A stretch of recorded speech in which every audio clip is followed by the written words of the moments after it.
Ini bolong-bolong ya karena di pertanian organik tidak harus selalu bagus. Nah, ini tandanya tanaman organik ini asli. Nah, makanya hama juga masih senang dengan tanaman-tanaman yang jauh dari pestisida. Tugu Selatan ini bisa dibilang lebih dari 90% pasti organik semua sih. Karena memang dulu kan Romo Agato itu ibaratnya udah menguasai satu Tugu Selatan inilah gitu. Jadi daerah sini semua udah dibina oleh Romo Agato, udah digembleng oleh Romo Agato, jadi sudah pendidikannya semua organik. Kita mau coba untuk menjaga itu.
Bayam merahnya udah ditanam, Pak?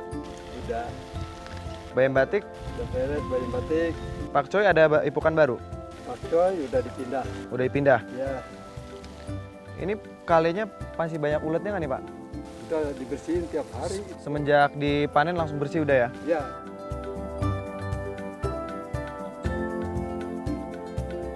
Oyos rumput ya, Bu? Iya, Biar tanamannya pada sehat. Oyosannya dibuang kemana, Bu? Dipakai buat kompos? iya buat kompos. Buat kompos lagi ya?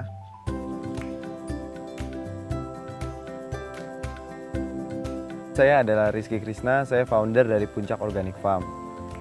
Saya mendirikan Puncak Organic Farm karena memang juga dari kecil saya udah mengenal tentang organik. Jadi kebetulan tetangga saya itu dulu Romo Agato almarhum, itu adalah Romo sebelahan dengan rumah kita. Jadi dulu sering main ngopi ke sini, ngobrol bareng Bapak. Jadi saya sering dengerin tentang organik. Saya juga awalnya nggak tahu akhirnya bakal terjun ke dunia sayuran organik. Tapi pas tahun 2019 saya jadi tertarik nih masuk ke dunia organik.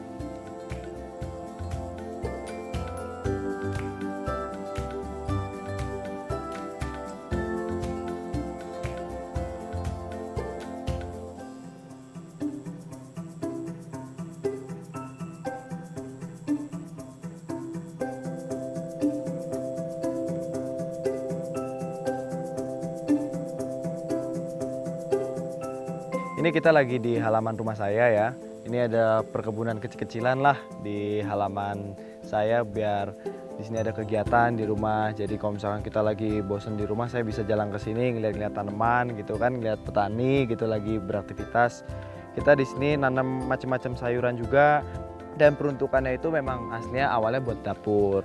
Tapi karena kapasitas produksinya juga banyak, jadi kita ada perjualkan juga, kita ada bagikan juga kepada petani agar kita di sini sama-sama hidup sehat.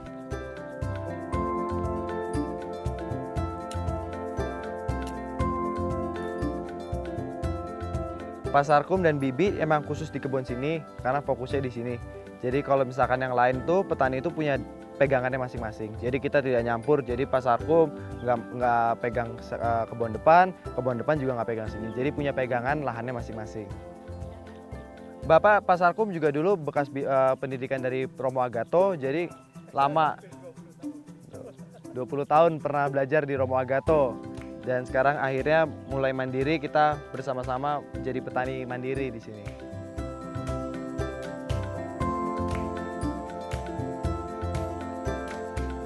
Mengapa saya memilih untuk bertani organik? Yang pertama itu lebih concern kepada untuk meningkatkan kehidupan dari petaninya sendiri. Kebetulan di daerah Tugu Selatan ini hampir mayoritas itu petani itu bekas didikan dari Romo Agato.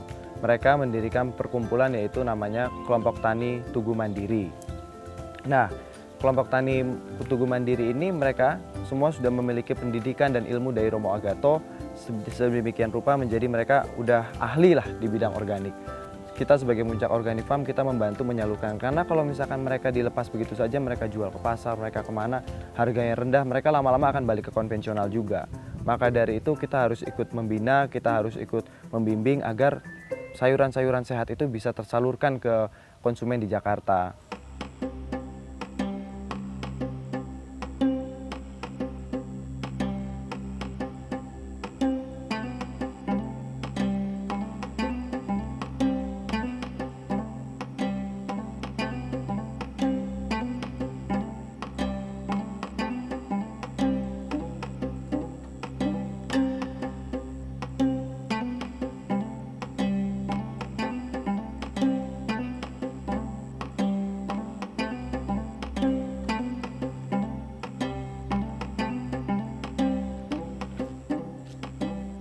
Yo Pak.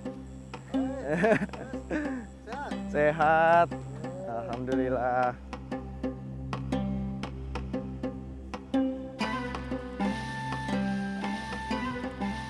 Nah, di sini ini kelompok tani karya Tugu Mandiri.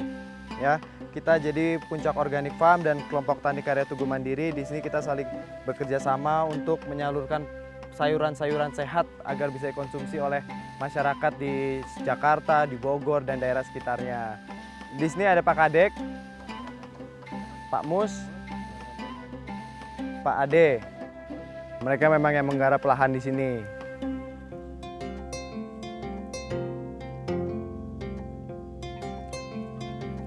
Ini baru turun, ada sebulan Bang ya? Sebulan udah ini turun, tinggal ngeluarin anak-anaknya ya. Udah tinggal nunggu hasil kalau udah itu mas. Udah tinggal panen gitu ya. Panen. Berarti umurnya ini habis dipindahin sekitar 3 bulan panen.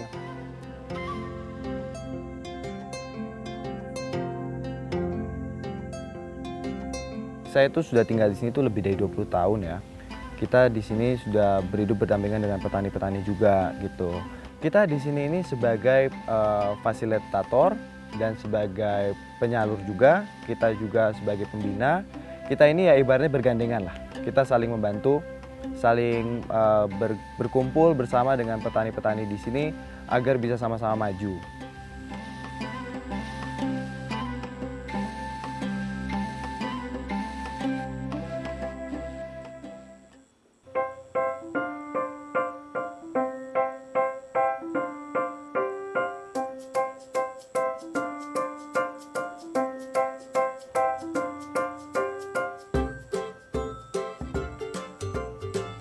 Sekarang ini saat ini mau panen sesin. Nah, seperti yang siap dipanen ya sesin-sesin yang seperti ini, umur 4 minggu dari pemindahan.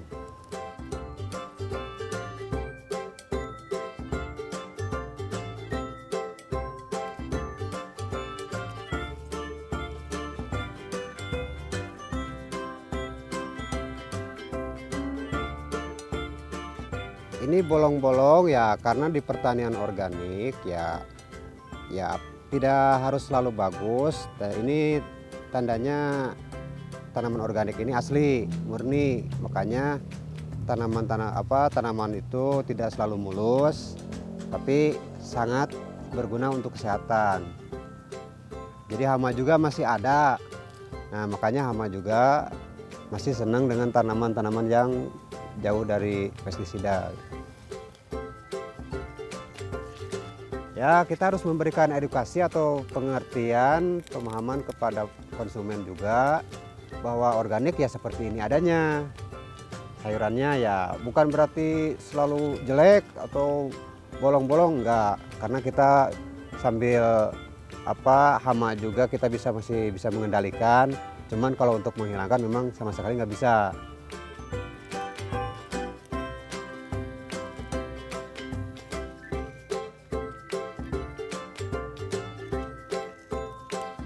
Tugu Selatan ini bisa dibilang lebih dari 90% pasti organik semua sih. Belum ada yang beralih ke konvensional. Kalau misalkan di daerah-daerah lain di Puncak ini memang ada beberapa yang konvensional, tapi kalau daerah Tugu Selatan ini pastinya masih organik semua. Karena memang dulu kan Romo Agato itu ibaratnya udah menguasai satu Tugu Selatan inilah gitu. Jadi daerah sini semua udah dibina oleh Romo Agato, udah digembleng oleh Romo Agato, jadi sudah pendidikannya semua organik. Kita mau coba untuk menjaga itu.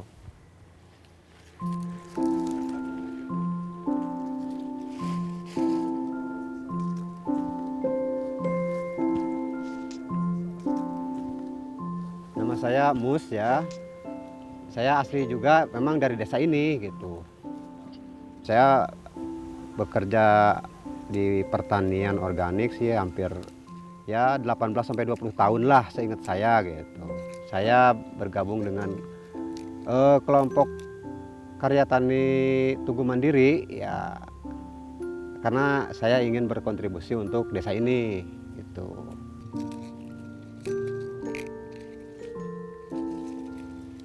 Ya pertanian organik kan mungkin pilihan juga ya, tidak hanya paksaan. Kenapa orang ingin pertanian organik, kenapa ingin konvensional ya mungkin pilihan juga. Mungkin dari segi keuntungan, mungkin dari segi ya kesehatan. Ya kalau saya ingin memilih pertanian organik ya karena saya merasa lebih mudah belajar tanaman lebih banyak gitu, jadi tahu banyak sifat tanaman. Terus ya lebih ramah lingkungan dan juga ya untuk pelakunya ya kesehatan gitu, itu aja.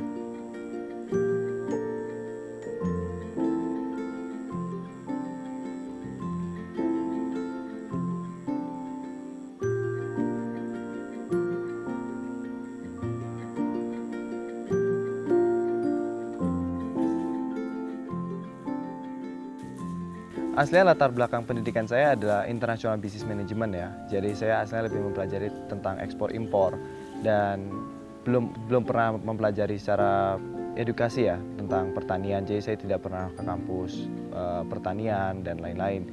Tapi saya belajar ini lebih ke otodidak dan belajar dari ayah saya sih. Karena ayah saya memang sudah terjun ke dunia pertanian itu dari tahun 2000 awal bersama Romo Agato. Jadi ya saya belajar sama bapak gitu. Makanya saya belum mau untuk kuliah atau apa karena saya rasa sementara masih cukup dari pendidikan dari Bapak. Tapi kalau untuk menggali ilmu tentang pertanian itu saya juga tertarik. Kedepannya mungkin saya akan gali ilmu lebih dalam atau belajar ke luar negeri tentang bagaimana mereka melakukan pertanian itu dengan lebih advance ya. Beda dengan Indonesia kan semua masih konvensional gitu. Saya mungkin agar bisa membesarkan si pertanian organik ini, saya juga mungkin akan belajar ke luar negeri. Bagaimana mereka bisa bertani dengan kapasitas tontonan. Karena di Indonesia ini kan masih kapasitasnya kan sedikit. Karena si supply dan demand-nya juga masih niche ya, bisa dibilang. Jadi kita juga belum bisa mass production. Makanya saya niatnya itu latar background saya untuk ekspor impor itu saya terapkan di pertanian organik, di mana saya bisa mengekspor setidaknya ke negara-negara terdekat seperti Singapura gitu ya. Jadi saya bisa mengekspor ke Singapura dan hasil dari pertanian organik di Indonesia. Jadi petani tidak hanya menghasilkan sayuran untuk customer di Indonesia, tapi bisa buat ke luar negeri juga. Jadi semakin lama kita juga bisa ekspansi kepada daerah-daerah lain agar bisa sama-sama bergabung untuk mengekspor si produk pertanian organik ini.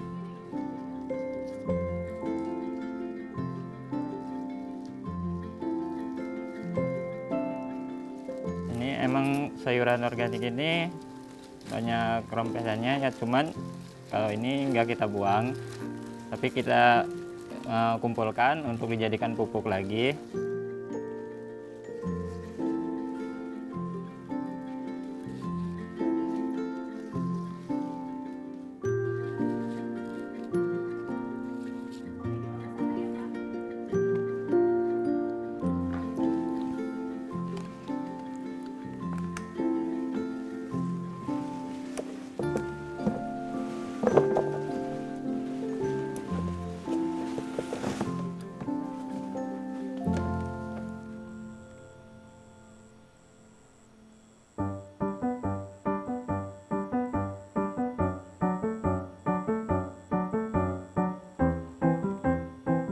Sekarang saya mau buat kompos pupuk untuk pertanian organik.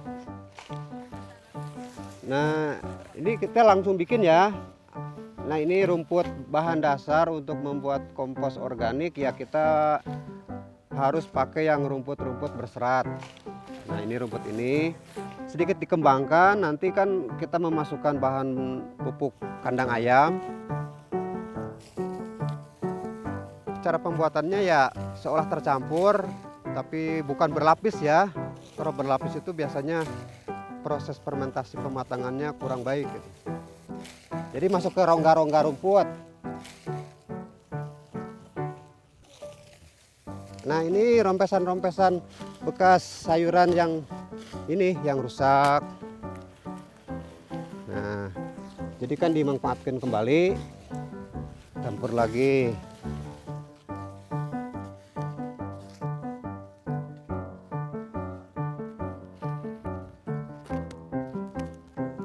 Ini gedebok pisang juga sangat berguna untuk pembuatan kompos. Pohon pisang apalagi yang bonggolnya itu termasuk ada probiotik untuk tanaman, untuk melindungi dari jamur-jamur gitu.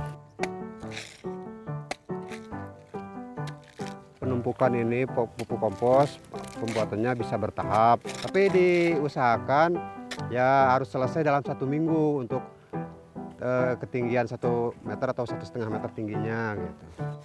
Ya paling nah ini nanti setelah selesai kita ditutup supaya tidak kehujanan dan pematangannya lebih optimal gitu.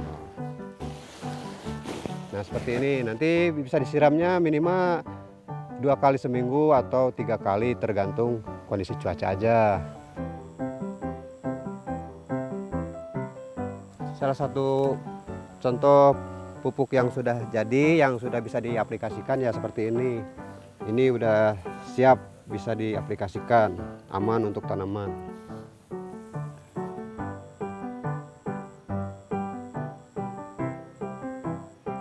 Ini tadi pupuk yang udah jadi, langsung kita kasih tanaman bawang daun. Nah, tuh dikasih pupuk, langsung kita turub.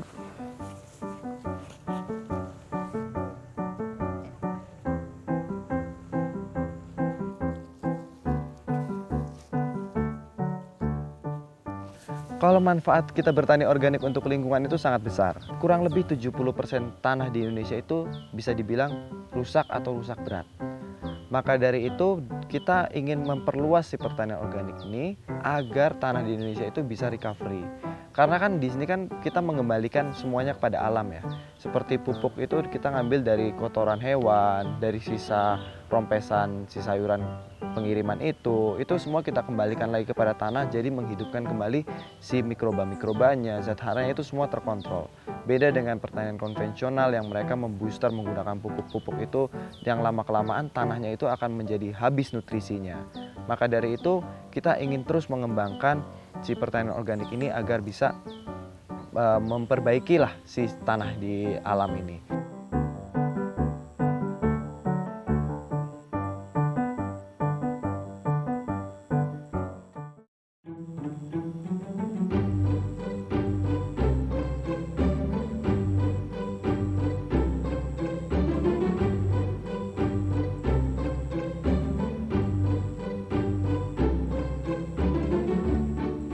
Mau panen, ya buat masak-masak lah di dapur.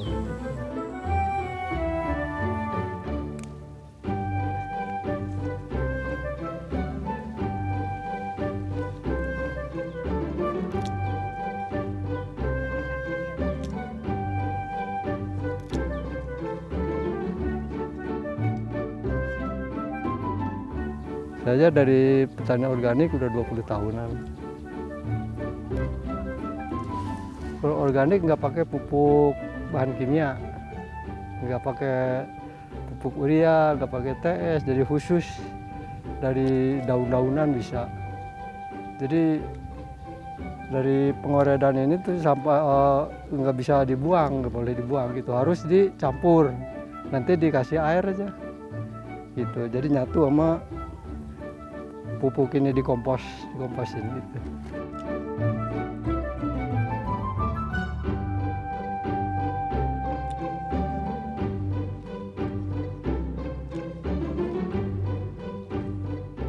Bolong-bolong semua ini, banyak hamanya. Cuman itu jadi kalau bisa disemprot sih semprotan dari luar mah nggak bakalan ada hamanya. Cuman kan di organik mah nggak boleh pakai semprotan. Kalau ini mah alami. Kebanyakannya herbal kan dari alami.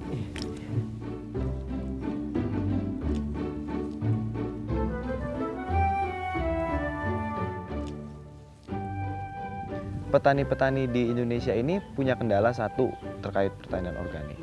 Paling hama ya, itu yang paling susah. Dibandingkan dengan pertanian-pertanian konvensional, jelas hama di pertanian organik itu pasti bakal terus ada. Karena konsep dari pestisida sendiri di pertanian organik itu adalah tidak membunuh hama, tapi kita hanya mengusir. Jadi ibaratnya kita kasih seperti bawang yang sudah difermentasikan atau daun nimba, itu kita hanya mengusir si serangga-serangga itu, tapi kita tidak membunuh. Kalau misalkan di pertanian konvensional mungkin habis kita semprotkan 1-2 jam pasti udah pada mati. Tapi kalau kita paling hanya berpindah ke sebelah. Dan pestisida di organik ini mereka ada kecenderungan untuk si serangga ini menjadi kebal.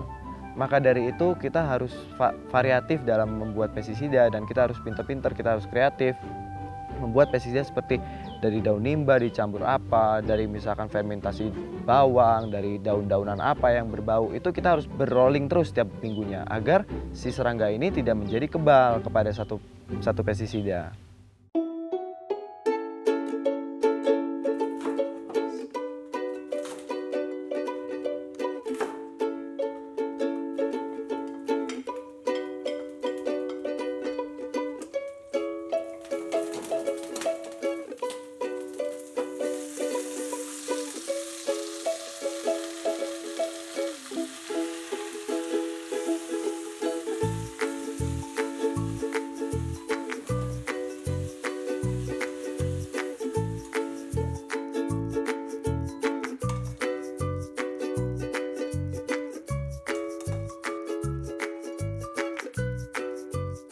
Harapan saya sebagai petani milenial pertanian organik ini, saya berharap bahwa pertanian organik bisa semakin meluas di Indonesia. Kita bisa sama-sama bergabung dan bergandeng agar kita bisa mengembangkan si pertanian organik ini sendiri dan kita bisa mengembalikan alam kita, tanah kita agar menjadi sehat kembali. Karena kalau misalkan semuanya rusak kan sayang. Lahan kita ini di Indonesia ini menangnya ini di lahan. Kita punya banyak sekali lahan. Sementara di Singapura dan negara-negara tetangga itu mungkin kekurangan lahan. Kita sebagai negara yang memiliki banyak lahan, tentunya kita ingin tanah kita sehat. Jadi biar bisa berkelanjutan si pertanian ini. Karena memang pertanian organik ini berpotensi. Kalau misalkan kita anak-anak muda bisa saling bergandeng tangan memajukan pertanian organik di Indonesia, saya yakin pasti pertanian organik Indonesia akan maju dan dikenal di internasional.